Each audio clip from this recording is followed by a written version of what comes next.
10번째 주제, 공감의 신경생물학을 요약하겠습니다. 공감에 관계되는 뇌세포인 거울신경세포, 미러뉴런이 있습니다. 우리가 상대방의 어떤 행동을 보면 거울신경세포에서 그 행동이 그대로 시연됩니다. 그 결과 상대방이 무엇을 하고 있는지 정확하게 알게 됩니다. 마치 자신이 했을 때처럼 생생하게 가상 시뮬레이션이 일어나기 때문에 상대방의 행동을 경험하며 그 행동에 담긴 의도를 파악하게 됩니다. 그래서 우리는 타인의 행동을 모방할 수 있습니다.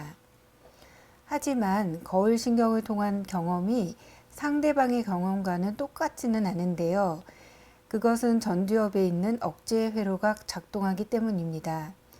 예를 들어 끓는 물이 손에 튀어 뜨거움을 느끼는 상대방을 보고 있을 때 우리는 상대방이 어떤 경험을 하고 있는지를 알 수는 있지만 뜨거운 감각까지 똑같이 느끼지는 못합니다. 거울신경은 활성화되었지만 뜨겁다는 감촉 신호는 뇌로 전달되지 않는 상황입니다. 명령하는 뇌, 착각하는 뇌의 저자인 라마찬드라 박사의 표현에 따르면 이런 상황에서 뇌는 무슨 수를 쓰더라도 공감하라. 그러나 다른 사람들의 감각을 그대로 느끼지는 말아라고 해석된다고 합니다. 거울신경은 고정된 것이 아니고 우리가 남을 잘 이해하려고 자세히 관찰하다 보면 거울신경이 자꾸 활성화되어 더 공감을 잘 할 수 있는 뇌가 형성됩니다. 반대로 남에게 무심하게 살면 거울신경이 활성화되는 횟수가 줄어들고 공감 능력이 떨어진다고 합니다. 네. 예, 좋습니다. 네. 요번에 이제 좀 다른 분야의 내용들이 본문이 좀 많이 있었던 것 같은데요. 예. 첫 번째 질문은 저도 이제 공감뇌라는 책을 번역을 했는데 상담자로서 또 개인적으로 공감이 잘 안 될 때 얼마나 사람이 괴로운지 정말 지옥 같은지를 이제 잘 이해했기 때문에 이거 어떻게 하면 공감을 좀 잘할 수 있나를 관심을 갖다 보니까 흘러서 이 뇌에 뭐가 문제가 있나 또는 어떻게 뭐 신경생물학적으로 뭘 도우면 공감이 잘 될까 해서 이제 그 책에 관심을 갖게 되었는데요. 뭐 그래서 그런 책뿐만 아니라 되게 공감에 대해서 신경생물학적으로 설명한 책들은 많은 것 같아요. 그래서 이제 제가 본 연구에 의하면 열대어인데 제브라피쉬라고 그래서 얼룩말처럼 줄이가 있어서 제브라피쉬인데 학자들이 연구를 했는데 그 제브라피쉬 그 조그만 열대어도 옥시토신이 분비가 되면서 그 이제 물고기들끼리 서로 공감을 한다는 거예요. 심지어 같은 어항이 없는데도 이렇게 보면서 다른 떨어진데도. 그러니까요. 같은 어항뿐만 아니라 다른 어항에서도 그래서 이제 이 공감이라는 게 인간에게만 있는 게 아니고 포유류한테만 있는 게 아니고 심지어 물고기한테도 있고 그럼 진화적으로 굉장히 오래된 거잖아요. 그렇죠. 그럼 어쩌면 포유류 이상이고 인간이면 그 공감을 할 수 있는 생물학적인 어떤 기전이 이제 유전이 돼 있는 건데 저희가 이제 앞에서 많이 언급을 했지만 대표적으로는 이제 반사회성 성격 장애 또는 뭐 편집증적 성격 장애 또는 자기애성 성격 장애 뭐 또는 그것까지 아니어도 어떤 사람들은 공감이 잘 안 되는데 그런 사람들은 생물학적으로 어떤 토대에서 이 공감의 문제가 어떻게 된 건지 좀 박사님의 좀 설명을 좀 듣고 싶습니다. 뭐 나도 뭐 내 개인 의견은 이야기하지만 이게 뭐 과학적으로 증명된지 모르지만 물고기에게도 생존에 필요해서 서로 연락하고 서로 공감하는 게 있다면 고동동물인 인간은 분명히 난 있다고 봐요. 있는데 이제 고기라든지 그 다른 동물들은 그 어떤 자기 생존의 일에 충실한 거죠. 생존에 충실해서 그 공감적인 것을 따라서 이래 살 수 있는데 나는 기본적으로 뭐 반사회적 성격이나 이런 사람들도 그 이래 상대를 파악하는 거는 있다 봐요. 그러니까 상대를 파악하는 걸 우리가 뭐 공감이라 치면 있는데 이제 다른 게 작용한다고 봐요. 그러니까 이 동물은 자기 생존에 충실하잖아요. 그래서 어째 보면 생존에 도움 안 되는 건 안 하는데, 그렇죠. 인간도 옛날에는 그랬을 거예요. 아주 원시 시대 때 생존이 좀 어려울 때는 서로 협력하고 그런데 충실했을 거예요. 근데 이제 이 문명이 발달되고, 많은 어떤 남의 도움이 별로 없이도 뭐 살 수 있는 이런 게 되면서, 공감적인, 그러니까 상대를 잘 파악하는 그런 공감적인 건 있는데 다른 게 끼어들지 않나 하는 느낌이 좀 난 개인적으로 가지고 있어요. 뭐 그런 데 대한 연구가 좀 있으면 좋겠어요. 그러니까, 우리가 대표적으로 반사회적 성격 장애는 공감이 안 된다 보잖아요. 나는 그렇게는 보지 않아요.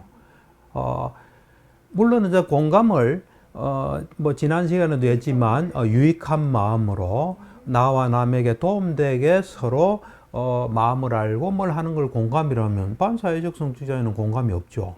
그렇지만 상대를 우리가 아까 말한 거울 뉴런처럼 상대가 지금 딱 보면 뭘 하고 있다 이런 걸 아는 걸 공감이라 한다면, 반사회적 성격 장애도 공감이 난 분명히 있다 봐요. 있는데 이제 자기의 어떤 개인적인 목적이나 자기 감정이나 또는 자기 어떤 뭐 때문에 다른 게 끼어들지 않나 하는 기본적인 생각을 나는 가지고 있어요. 그러니까 어째 보면 그 사람들이, 그러니까 지금 말씀하신 반사회적 성격 장애, 자기애성 성격 장애, 경계성 성격 장애, 이게 인간관계에서 문제가 되게 많은 사람들이에요. 예를 들면 반사회적 성격 장애는 자기 이익을 위해서 남을 희생해요. 그리고 남이 겪는 고통은 그렇게 뭐 이제 자기가 나한테 내가 적용을 하면 참 힘들 텐데 그런 건 없어요. 심한 경우는 당연하지. 너가 바보지. 뭐 이래 될 수도 있어요. 사기 맞은 너가 바보지. 뭐 이런. 그러니까 그 다음에 이제 자기의 성격 장애라는 건 자기 중심적이에요. 자기가 오로지 관심의 대상은 자기예요. 남들은 자기를 뭐 이래 치장하는 또는 자기 뭘 위해서 그쵸. 있는 맞아요. 존재에 불과한 네. 거죠. 네. 그 다음에 경계성 성격 장애라는 거는 이 인간관계가 굉장히 불안정한 관계예요. 인간은 뭐 여러 가지 요소를 가지고 있잖아요. 긍정적인 요소, 좀 안 좋은 요소, 또 서로에서도 좀 좋을 때도 있지만 안 좋을 때도 있는데 그런 걸 용납 못 해요. 그래서 경계성 인격 장애는 우리가 한마디로 all good, all bad란 말 많이 써요.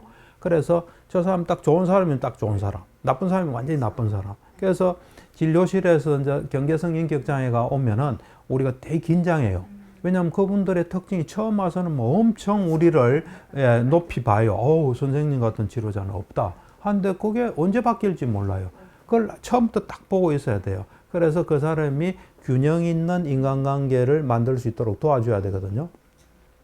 그래서 이제 왜 그러면 이런 자기한테 손해보는 이런 성격이 형성되나? 그 뭐 원인에 대해서는 뭐 크게 두 가지라 볼 수 있죠. 하나는 타고난 게 다를 수 있어요. 똑같은 출발이 아니에요. 백지장에서 뭐 세상을 살면서 뭐 그림이 채워지는 거 아니에요. 태어날 때부터 서로 좀 달라요. 그거는 뭐 좀 과학에서도 뭐 인정되고 있죠. 그 다음에 이제 주위의 영향이 있을 수 있어요.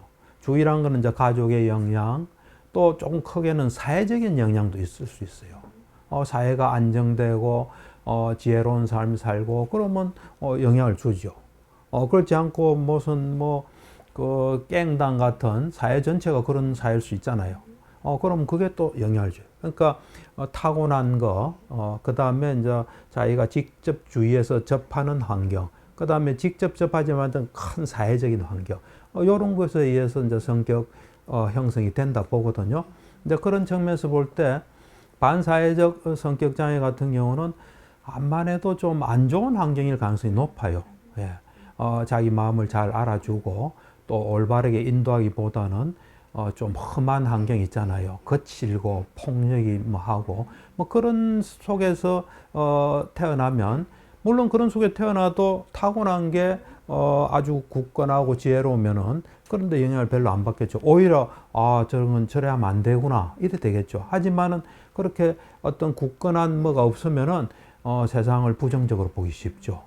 그 다음에 자기애성 성격 장애라는 거는 보면 암만 해도 환경에 뭐 다 영향은 아니겠지만 그 환경이 암만 해도 너무 그 아이 중심으로 네가 최고다, 너는 뭘 해도 예쁘다, 너 하여튼 그래 되면 자기가 이제 그런 속에서 자기를 잘못 볼 수 있겠죠. 그렇게 살다 보면 밖에 나와서 그래 안 해주면은 기분이 나쁠 수도 있겠죠.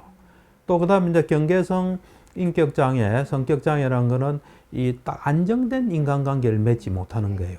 그렇기 때문에 아마도 뭐 양육자나 주위 환경이 좀 안정적이지 않은 그런 환경에서 있으면 좀 그런 것들이 더 생길 수도 있겠죠. 어쨌든 이 경계성, 반사회적 성격 장애, 이건 내가 그 경전에 보면 이런 게 있어요. 그 부처님께서 이 생선을 잡아서 말하자면 살아있는 생명을 뭐 죽이든지 어쨌든 고통을 주고 생명을 빼앗는 거 아니에요. 고기는 물에서 살아야 되는데 그렇죠. 잡으면은 못 살잖아요. 그렇죠. 그러면서 재밌는 이야기를 해요. 자, 저렇게 남의 생명을 힘들게 하고 죽여서 그렇게 사는 사람들이 잘 사는 경우 봤나? 뭐 그 당시에 이제 마차나 뭐 이런 말씀하죠. 오늘날 같으면 고급 차라든지 잘 사는 사람 봤냐? 부처님 그래 말씀하세요. 그렇듯이 반사회적인 성격 장애는 잘 살 수가 없어요. 내가 볼 때는 결국은 가는 곳이 교도소일 가능성이 높아요. 교도소에 있는 사람이 85%뭐 통계적으로 하여튼 대략 그런 굉장히 많은 사람이 반사회적 성격 장애라 그래요. 이 사회란 거는 남을 돕지 않으면 잘 살 수 있는 구조가 아니에요. 그래서 그런 사람들이 뭐 치료에 오지는 잘 않지만은 만약에 오거나 그 사람들이 귀를 좀 기울일 때는 남을 도와야 내가 잘 살 수 있는 거지. 남한테 해를 줘서는 절대로 내가 잘 살 수가 없다. 남한테 해준다는 건 세상에 적을 계속 만드는 거예요. 적을 만들어 놓고 내가 어떻게 안전하고 잘 살 수가 있겠어요. 지뢰를 다 심는 건데. 그러니까 이제 그런 전환이 일어나야 되죠. 그 다음에 이제 자기애적 성격 장애도 마찬가지죠. 그 사람들도 사람이란 건 만나면 서로 이야기도 주고받고 그리고 다른 이래 되는데 이 사람은 오로지 자기에 관심이 많기 때문에 자기 말만 하고 그럼 누가 좋아하겠어요? 그것도 결국은 자기한테 고통을 주는 길이에요. 그 다음 이제 경계성 인격 장애도 자기가 어떤 찾는 이상적인 사람이 있어요. 그래서 그게 좀 될 때는 굉장히 관심 가지고 좋아하지만 거기서 좀 실망을 주면 또 저 사람은 몹쓸 사람이다. 그러니까 나중에는 사람이 없죠. 그래서 경계성 성격 장애 보면 그런 인간적인 관계 때문에 이제 항상 공허하다는 말을 많이 해요. 가슴이 뭐 뚫린 것 같아. 이런 표현을 많이 써요. 그리고 굉장히 힘들다. 한데 그거는 근본적으로 자기가 그런 힘든 걸 느낄 수밖에 없는 구조 속에 있는 거예요. 우리는 살다 보면 사람이 가장 중요하다네. 사람과 안정된 관계를 가지지 않으면 우리는 힘들 수밖에 없어요. 그래서 그런 측면에서 이제 스스로 좀 세상의 이치를 잘 알아서 좀 이 변화를 줘야 그런 사람이 좀 바뀌지. 그렇지 않으면 좀 쉽지는 않을 거예요. 근데 아까 말씀하셨을 때 네. 오히려 그 원초적인 그 단계의 예. 생물들이 예. 더 생존에 이렇게 뭔가 철저하고 예. 좀 단순하기 때문에 예. 그런데 사람은 뭐가 이제 많이 끼어들었다는 거잖아요. 나는 그렇게 그러니까 생각돼요. 저는 굉장히 예. 설득력 있게 저한테 지금 예, 다가오는데, 예, 예. 그러니까 이게 이제 어쩌면은 그 단순하지 않아서 이제 생기는 거네요. 그렇죠? 그렇죠. 복잡해진 거죠. 그러니까 우리가 보통 이런 이야기를 많이 해요. 사람이 뭐 학식이 높고 지혜가 많아지면 단순하면서 분명하다 그래요. 영어로 하면 simple and clear란 말을 써요. 반대는 이제 복잡하고 불분명한 거죠. 네.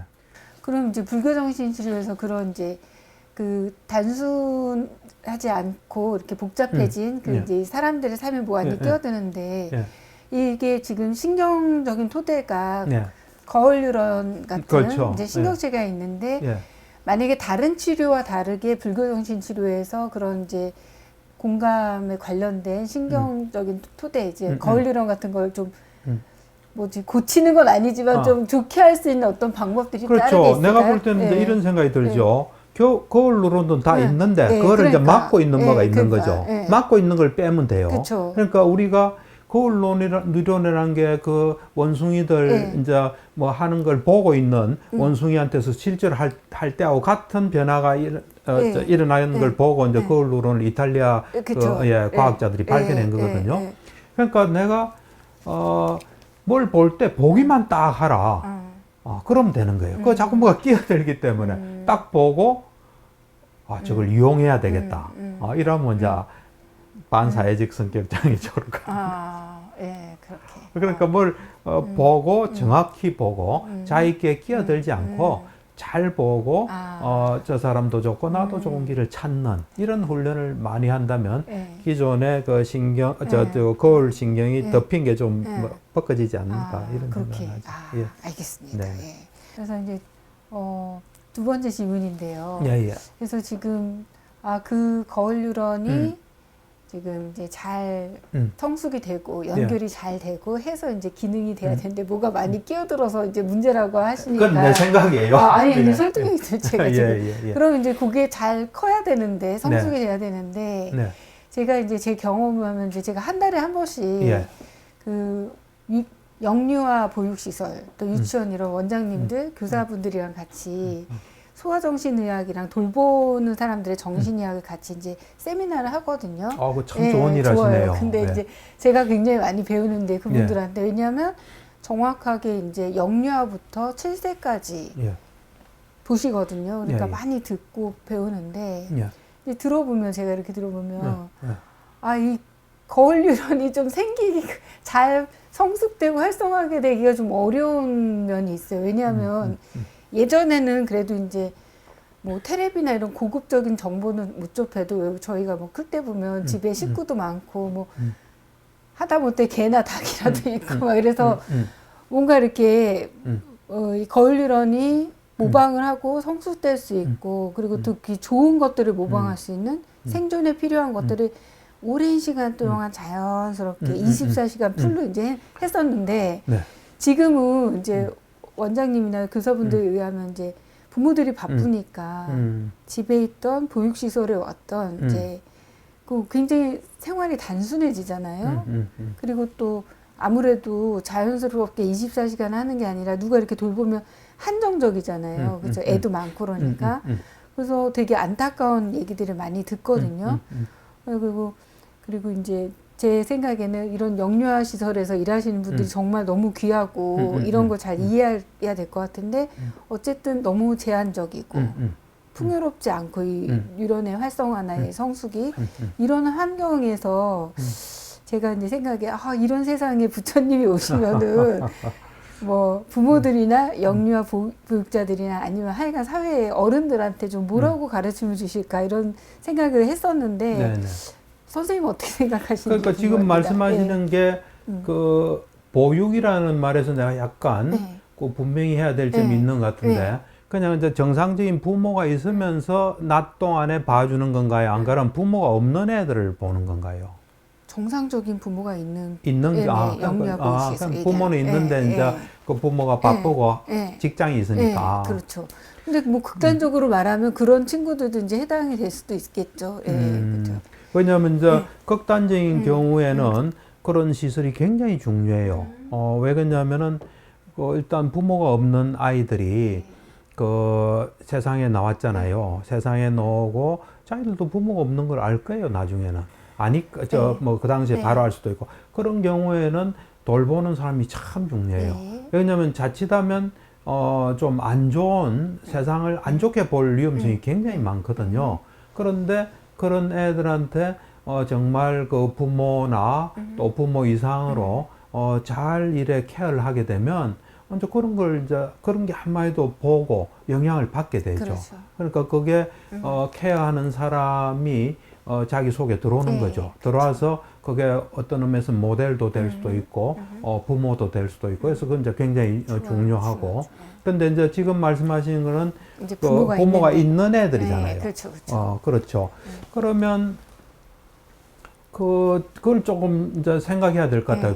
보육하는 사람 입장에서는 이제 부모의 케어하고 이제 약간 다른 케어가 있을 수 있잖아요. 그럼 애들이 약간 혼란될 수도 있어요. 혼란될 수도 있고 또 어떤 의미에서는 다양해질 수도 있고, 다양해질 수도 있고, 그리고 부모가 할 수 없는 예를 들면 부모랑은 어째 보면 그 밀접한 관계고 아이의 욕구나 원하는 걸 좀 못하게 할 수는 없잖아요. 그렇지만 여기는 애도 보면 알잖아요. 다른 애들하고 같이 있고 또 집이 아닌데니까 무슨 조직이니까 여는 집하고 다르다 해서 그거는 이제 지켜야 될 거 뭐 강제적인 건 아니지만 자연스럽게 그런 게 발달할 수 그렇죠. 있겠죠. 굉장히 장점이죠. 그러면. 그렇죠. 네. 그거는 이제 아이가 보완될 수 있는 거죠. 그러니까 그런 점을 이제 좀 보육하는 사람들은 관심을 가져야 네. 되겠다. 일단 집하고 다른 환경이다. 네. 그러니까 보육하는 사람이 볼 때는 조금 더 요 집에서는 어떤 환경인가 하는 네. 걸 좀 잘 볼 필요가 있을 그렇죠. 거예요. 네. 잘 봐서 얘가 좀 적응을 잘 하게끔 집은 집대로 잘 살리고 또 보육하는 데서는 네. 보육하는 데의 장점을 잘 살리고 그런 게 필요하고 하여튼 아이들이라는 건 어찌 보면 어른보다는 조금 그 고정되지는 않잖아요. 고정되지 않은 상태이기 때문에 어찌 보면 더 받아들일 수 있어요. 우리 언어 배우는 것도 어릴 때 더 잘 배우잖아요. 그렇듯이 아이들이 보육하는 사람이 건강하게 관심을 가지고 성숙하게 이래 하게 되면 그것이 바로 모델이 되고 자익게 될 수 네. 있으니까 네. 그래서 하여튼 아이를 다루는 사람들은 어른 다루는 거하고는 좀 달라요. 아이는 영향을 많이 받을 수 있어요. 그리고 아이는 어쨌든 케어하는 사람이 중요하잖아요. 중요하다 보니까 아이들도 모르게 영향을 많이 받아요. 부모가 우리가 영향을 많이 줄 수 있는 거는 부모가 중요하기 때문에 아이들이 부모의 모든 걸 많이 배워요, 사실은. 그리고 내가 이래 그 고양이나 이래 개 키워보면 특히 고양이가 집에 딱 들어오잖아요. 막 돌아다녀요. 막 돌아다니면서 다 파악해요, 개들도. 나는 그 내비게이션을 까는 것 같은 느낌이 들어요. 매핑. 매핑하는 거죠. 네. 매핑하는 거예요. 그 마찬가지로 아이들도 어른에 비해서 고정되어 있지 않거든요. 고정되어 있지 않기 때문에 중요하게 자리 잡을 수 있어요. 그렇기 때문에 이제 보육하는 사람들은 뭐 사생활에서는 자기도 좀 문제가 있을 수도 있잖아요. 그렇지만 보육하는 순간에는 아이들한테 되게 중요한 영향이 있다 해서 아이들 하나하나를 존중하고 그 다음에 또 공동체로서 지켜야 될 것도 지키게 하고 뭐 그런 게 난 되게 중요하다 봐요. 중요한 시기이기 때문에. 예, 예.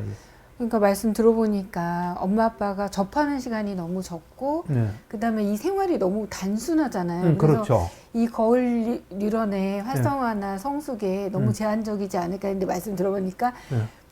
오히려 이제 그냥 어쨌든 이건 현실이니까 그렇죠. 그렇지만 영유아 시설에 갔을 때 그 교사들이 예. 다른 걸 줄 수 있다는 말씀 그렇죠. 보완하고 그렇죠. 그리고 내가 볼 때는 그래요? 자기 집에서는 요즘 혼자잖아요. 그러니까요. 애가 하나밖에 맞아요. 없잖아요. 가야 돼요. 그러니까 이제 부모만 자꾸 보는데 여기 가면 다른 애들이 있으니까 다른 애의 경험이 자기도 모르게 자기 있게 돼요. 내가 가만히 저 청소년기를 거치면서 이래 보면 그 내하고 아주 가까웠던 애들이 내 속에 있다는 느낌이 좀 들어요. 그래요? 나는 그런 느낌이 좀 가지고 있어요.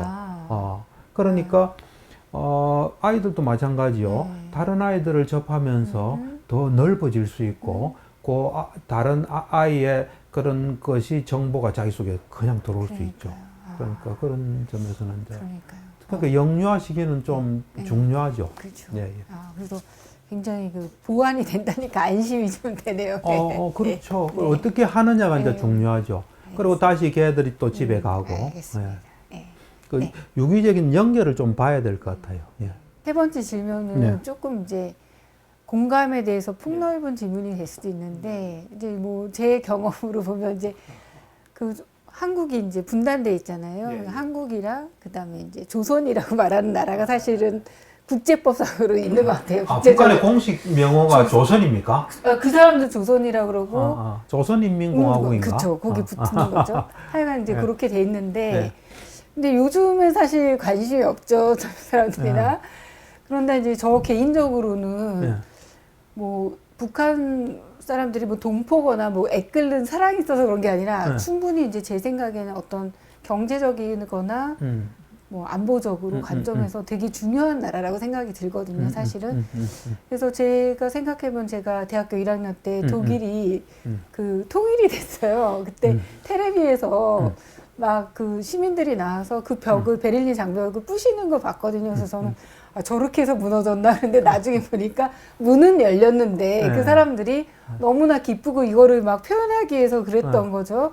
근데 그때 독일이 통일될 때 사람들이 굉장히 우려했던 게 그 사람들이 어떻게 화합을 하냐, 돈 많이 드는 거 아니냐, 독일 이제 어려워지지 않냐 이렇게 했는데 사실은 30년 뭐 우리 지났을 때는 독일의 위상이 굉장히 강해졌잖아요. 아, 사실은 그렇죠. 오히려 이제 통일 후에 잘 된 건데 그때 여러 가지 노력들이 있었지만 그때 그 시민들이 모여서 며칠씩 같이 먹고 자면서 독일 시민이랑 서독 동독 서독 시민들이 모여서 자기 살아온 얘기들을 했대요.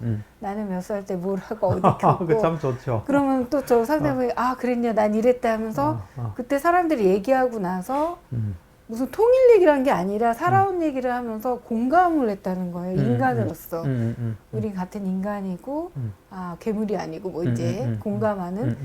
그래서 그게 이 독일의 어떤 통일이 평화적으로 이루어지는데 뿌리 씨앗이 됐다는 얘기를 제가 들었고 지금 한국에서도 사실은 뭐 최근은 제가 잘 모르겠는데 예전에 했을 때 그런 시도들이 있었던 걸로 알고 있어요. 그래서 예를 들면 동포분들이 이제 한국에 왔을 때 그 동포가 누구예요? 뭐 이제 북에서 이탈 주민이든 탈북 주민이든 아니면 탈북. 이제 조선 저기 중국에 사시는 분들이 한국에 왔을 때 같이 이제 얘기하면서 비슷한 걸 했었다고 그러더라고요. 뭐 판문점 근처였는지 모르겠지만 하여간 그래서 근데 지금은 잘 모르겠어요 제가. 근데 어쨌든 그래서 이렇게 공감을 하는 게 이 생물학적으로도 중요하고 그다음에 뭐 개인이 성장하는 데도 중요하고 저희가 치료할 때도 중요한데 사회적으로도 큰 힘이 있을 것 같아요. 그렇죠. 그랬을 때 저는 이제 불교라는 어떤 종교 또는 가르침 속에서 혹시 그런 것들이 어떻게 비춰지고 어떤 실천이 가능할까 이런 게 좀 궁금합니다. 네. 그 독일 이야기하니까 지금 이 생각이 드네요. 네. 내가 1991년에 독일 하노버에서 국제정신치료학회가 있었어요. 그때 그래요? 갔거든요. 네. 가가지고 이제 거기서 한 일주일 보내고 보내는 동안에 베를린을 갔어요. 네. 베를린. 네. 베를린을 갔는데 그때가 1991년인데 베를린의 그 철조망 잘라가지고 그걸 상품으로 팔더라고. 그거 꽤 비싸게 내가 주고 왔던 게 해가지고 놔뒀던 기억이 있었어요. 이제 어쨌든 내가 이제 안 그래도 그 분단 국가를 한번 쳐봤어요. 전 세계에 세 군데가 있더라고. 우리하고 중국하고 키프로스라는 나라가 있더라고. 있는데 이제 두 나라는 뭐 워낙 한 나라가 크고 중국에도 중국이 그쵸, 크잖아요. 너무 대만보다. 크죠. 키프로스도 마찬가지. 근데 우리나라는 거의 대등한 그죠. 나라가 거의 되는 비슷하죠. 약간 특수한 상황이에요. 이게.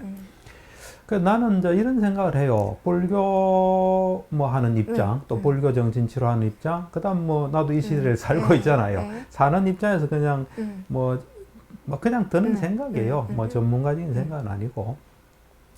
중요한 거는 이제 이 저쪽을 우리가 잘 알아야 된다는 생각이에요. 잘 알고 북한도 잘 알고 우리는 뭐 우리니까 잘 알 수 있죠. 잘 아는 게 일단 먼저 돼야 될 것 같아요. 잘한 그 바탕 위에서 북한 사람이 원하는 게 있을 거 아니에요. 안 그래요? 네. 또 우리가 원하는 게 있을 거 아니에요. 그걸 서로가 만들어 갈 수 있다면 참 좋을 것 같아요. 그러니까 나는 단순히 우리가 통일된 데에서 뭐 경제적으로 이익이다 난 그런 생각 안 해요. 통일이 아주 잘 이래 순조롭게 우리 누구에게나 도움되게 될 때는 경제적인 이득도 있고 뭐 안보적인 것도 있겠죠. 왜냐하면 우리나라하고 북한 두 나라만 있는 건 아니잖아요. 뭐 중국도 있고 미국도 있고 일본도 있고 소련도 있고 요즘 소련이라 그러나 러시아도 있고 하니까 이게 국제 정세라는 게 참 복잡해요. 복잡한데 적어도 우리는 언젠가는 또 만날 수 있잖아요. 뭐 못 만날 수도 있을지도 모르겠어요. 그건 뭐 아무도 모르는데 일단 우리가 북쪽에서 무슨 일이 벌어지나 하는 걸 면밀히 알고는 있어야 될 것 같아요. 그러니까 이제 난 두 가지로 봐요. 하나는 지금 어쨌든 그쪽에서 권력을 잡고 있는 그 사람들이 있잖아요. 뭐 김정은부터 시작해서 뭐 척건들이나 여기서 무슨 생각을 하고 있나를 난 알아야 된다고 생각해요. 그 다음에 국민들을 또 무슨 생각을 하고 있고 뭘 원하나 그걸 또 알아야 된다고 생각해요. 거기에 이제 정확하게 알아야지 거기에 뭐 자꾸 뭐가 끼어들면 나는 곤란하다는 생각이에요. 정확히 알고 아는데 사실은 아까 그 말씀하신 이제 독일이 통일됐을 때는 서로 만날 수 있었어요. 지금 만나기는 어려워요. 왜 그러냐면 내가 언젠가 이래 보니까 어떤 사람이 그 사람도 뭐 운동권에서 되게 유명한 사람인데 북한에 가서 이제 김일성하고 또 그쪽에 놓은 사람하고 대화를 하는데 자기가 보니까 김일성이는 마음대로 이야기하는데 다른 사람들은 말을 못 하는 거예요. 그래서 이게 공산주의가 문제구나 해요. 그 사람 전향했더라고. 그러니까 지금은 어떤 자리에서 뭐 판문점이든 평양이든 심지어는 서울에 와서 북한에서 허용해서 오더라도 난 그건 제대로 된 대안은 안 된다고 봐요. 이제 그거보다는 북한을 우리 정보력이 이래 힘이 미치는 내에서는 정권과 일반 사람들의 생활 있잖아요. 이런 걸 면밀히 알 수 있는 길이 있으면 이제 알아가지고 지금 북한이 하여튼 그 권력 집단하고 일반 개인은 난 좀 다르다 봐요. 물론 뭐 평양인 사람도 이쪽에 좀 가까울 수 있겠죠. 그래서 그걸 분리해서 정확히 무슨 일이 벌어지고 있나를 알고 그 다음에 어떻게 공존할 수 있나를 찾아야 되는데 북한 사람은 만나기가 나는 어렵다 봐요. 그래서 다행히 탈북자가 있잖아요. 탈북자하고 정말 진지하게 대화하면 북한 사람들이 어떻게 살고 있고 뭘 원하고 이게 난 놓을 것 같아요. 그 다음에 이제 북한의 권력을 잡은 사람들이 어떻게 뭘 하고 있나 그걸 이제 우리가 군대에서는 첩보라 그래. 첩보 활동을 해야 될 거예요. 첩보는 쉽지는 않죠. 첩보 활동. 내 군대에 있을 때 난 이제 군의관으로 갔거든요. 대위 계급이었어요. 강원도에서 1년 근무했는데 놀란 게 그 첩보에 관계되는 요원들이 있어요. 그 사람들은 내가 딱 나타나면 전현수 대위 몇 시에 어디 나타났다. 그걸 다 적어요. 동향 보고예요. 그거를 계속 올리는 모양이더라고. 나 그걸 놀란 게 어떤 사람이 그래. 저 전대위 어제 뭐 콩나물집에 와서 밥 먹었대. 그러더라고. 그걸 어떻게 알았나 싶어. 그러니까 뭘 보고한 사람이 있는 거예요. 그걸 계속 보면 이 사람의 동태가 나올 거예요. 그렇듯이 우리도 북한 정권에 대해서 접근할 수 있는 범위 내에서는 해서 정권이 예를 들면 김정은이가 매일 무슨 생각하는지 또 측근들과 뭘 논의하는지 또 미래를 어떻게 보고 있는지 그걸 철저히 알아야 된다고 생각해요. 그 다음에 일반 사람은 좀 접근이 쉬울 거예요. 그 사람들이 뭘 원하고 지금 북한 권력정에 대해서 어떻게 생각하고 남한을 어떻게 보고 있고 뭐 이런 거를 이제 잘 알아가지고 만반의 준비가 안 돼서 뭐 뾰족하게 북한을 변화시킬 수 있다고 보진 않아요. 그렇지만 알고 있을 때는 기회가 오면은 뭔가 우리가 할 수 있죠. 그것도 정확한 정보를 가지고 있어야 된다. 난 이제 그런 생각을 해요. 그래서 이제 그런데 뭐 통일이 되든 안 되든 뭐 또는 이제 뭐 어떤 식으로 되든 이제 했을 때 이제 되게 다르게 살았는데 만약에 통일이 돼서 만나든 안 돼서 만나든 다르게 살다 만나면 사람들이 사실 이해하거나 공감하기가 어렵잖아요. 그렇죠. 그러면 이제 저희가 쭉 얘기한 어떤 부처님의 가르침이나 불교정신치료 입장에서 봤을 때 그런 어떤 공감을 할 수 있거나 이해하기에 좀 도움이 되는 대화법이나 이런 게 있을까요? 아까 이야기했죠. 개인적으로 만난다. 그룹으로 만날 때는 자기를 스톱하고 그 사람이 지금 어떻게 보고 있나, 그 사람 마음속에서 뭘 바라고 있나 정확하게 보려는 노력, 그게 중요하죠. 그거 계속해서 그게 안 되면은 충돌이 생길 수도 있고 또 실망할 수도 있고 일단 상대를 정확히 알고 상대는 이렇게 보구나 하고 그걸 알고는 있어야 되죠. 그 바탕에서 그러니까 지금은 약간은 우리가 미국 사람을 만난다든지 다른 나라 사람 만나면 컬처를 좀 알아야 돼요. 문화를. 그렇죠. 지금 약간 북한도 그런 수준, 그렇죠. 그까지는 맞아요. 안 되겠지만 거의 비슷할 수 있어요. 거의 비슷할 것 같아요. 너무 다르니까. 그렇죠. 그 사람들은 어찌 보면 우리를 굉장히 부자로 생각할 수도 그쵸. 있죠. 그리고 자기한테 도움되는 뭐로 생각할 수도 있죠. 그쵸. 그러니까 그걸 먼저 알아야 될 것 같아요. 그래서 문화적인 맥락이나 처한 상황을 이해를 해야 되고 그렇죠. 그다음에 있는 그대로 보고 내 거 그렇죠. 멈추고 대화하는 게 여기서도 그렇죠. 그 길밖에 나는 없다고 봐요. 그런 대화가 필요하네요. 그렇죠. 그러고 이제 그럴 때 뭐 좋은 거는 잘 듣는 게 제일 좋겠죠. 말하는 것보다는. 들으면 그분들이 하고 싶은 이야기를 하겠죠. 그럼 그분들의 마음을 알 수 있겠죠. 처한 상황이나. 알겠습니다. 여기까지. 감사합니다.